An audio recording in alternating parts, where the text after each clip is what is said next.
Bonjour à tous.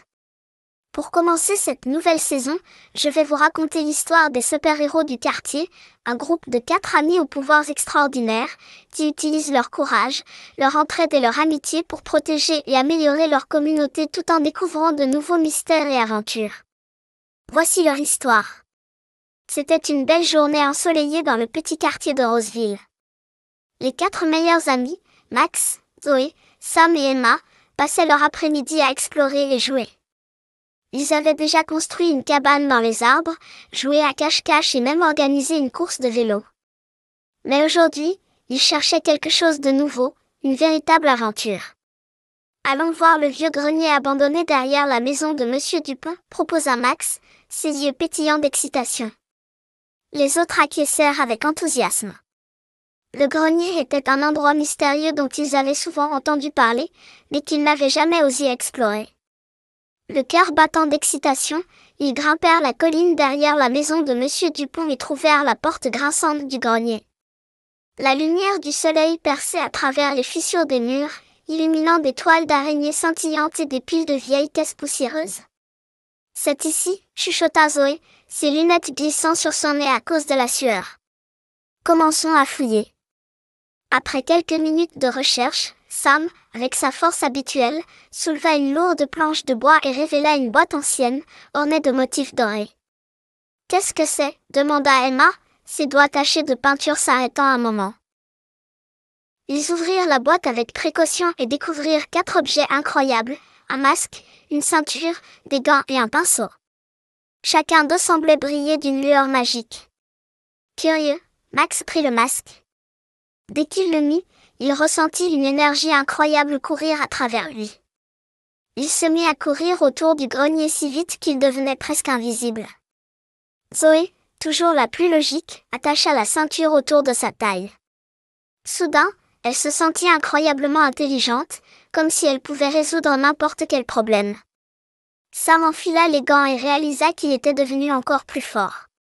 Il pouvait soulever des caisses lourdes sans effort. Emma, avec son cœur d'artiste, prit le pinceau.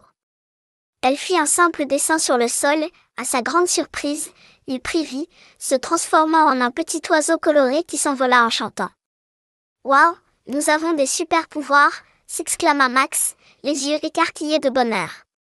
Ils décidèrent de former une équipe de super-héros pour aider leur quartier et utilisèrent leurs pouvoirs pour le bien.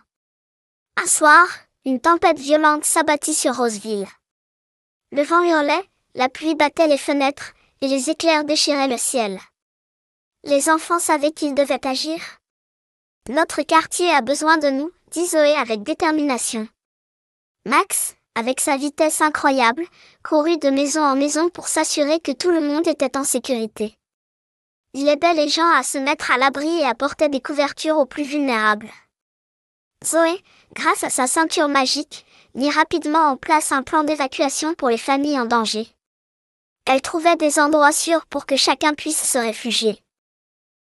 Sam, avec sa force surhumaine, dégageait les routes obstruées par des branches d'arbres tombées et aidait à déplacer les débris lourds. Emma, utilisant son pinceau magique, dessina des abris temporaires qui prirent vie, offrant un refuge sûr et confortable aux habitants.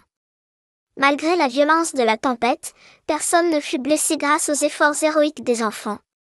Ils étaient fatigués, mais leur cœur était rempli de fierté et de joie. Ils avaient réussi leur première mission en tant que super-héros du quartier.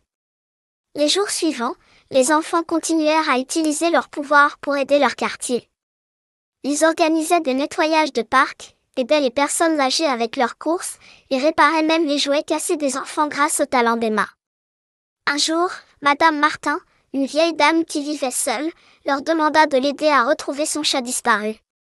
Les enfants acceptèrent avec plaisir. Max courut dans tout le quartier, recherchant le chat avec sa vitesse fulgurante. Zoé utilisa sa logique pour réfléchir à tous les endroits où le chat pourrait se cacher. Sam souleva des objets lourds et déplaça des meubles pour vérifier en dessous. Emma dessina des croquettes pour attirer le chat. Finalement, ils trouvèrent le chat coincé dans un arbre. Sam utilisa sa force pour le descendre en douceur et le remettre dans les bras de Madame Martin. Elle les remercia avec des larmes de joie dans les yeux.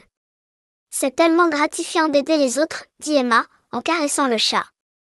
Un après-midi, après avoir aidé à organiser un festival de quartier, les enfants décidèrent de retourner au grenier pour en savoir plus sur la boîte mystérieuse. Ils y trouvèrent une vieille lettre soigneusement pliée au fond de la boîte. Zoé la déplia avec précaution et commença à lire à voix haute. Chers enfants, ces objets magiques ont été créés par un inventeur qui croyait en la bonté et le courage des jeunes. Ils sont destinés à ceux qui ont le cœur pur et l'envie d'aider les autres. Utilisez-les avec sagesse et vous découvrirez que le plus grand pouvoir réside dans l'amitié et la solidarité. Avec mes sincères salutations, l'inventeur. Les enfants se regardèrent, émus par ces mots. Ils réalisèrent que leur mission était bien plus grande que ce qu'ils avaient imaginé. Ils étaient destinés à inspirer d'autres enfants à devenir des héros dans leur propre communauté. Un matin, alors qu'ils jouaient dans le parc, un cri retentit. C'était le vieux monsieur Dupont qui courait vers eux, visiblement paniqué. Les enfants, j'ai besoin de votre aide. Une vieille légende parle d'un trésor caché sous la ville, capable de réaliser les rêves de ceux qui le trouvent. J'ai trouvé une carte, mais j'ai besoin de votre aide pour le dénicher. Les yeux des enfants brillèrent d'excitation. Ils acceptèrent sans hésiter et se préparèrent pour une nouvelle aventure. Avec Max pour explorer rapidement les chemins, Louis pour décrypter les indices de la carte, Sam pour soulever les obstacles et Emma pour créer des objets nécessaires avec son pinceau magique, ils étaient prêts à prouver, une fois de plus, que même les plus petits héros pouvaient accomplir de grandes choses. Et ainsi, les super-héros du quartier continuèrent à écrire leur histoire, une aventure à la fois, montrant que le vrai pouvoir réside dans le courage, l'entraide et l'amitié. Merci de votre fidélité, et à bientôt pour de nouvelles aventures.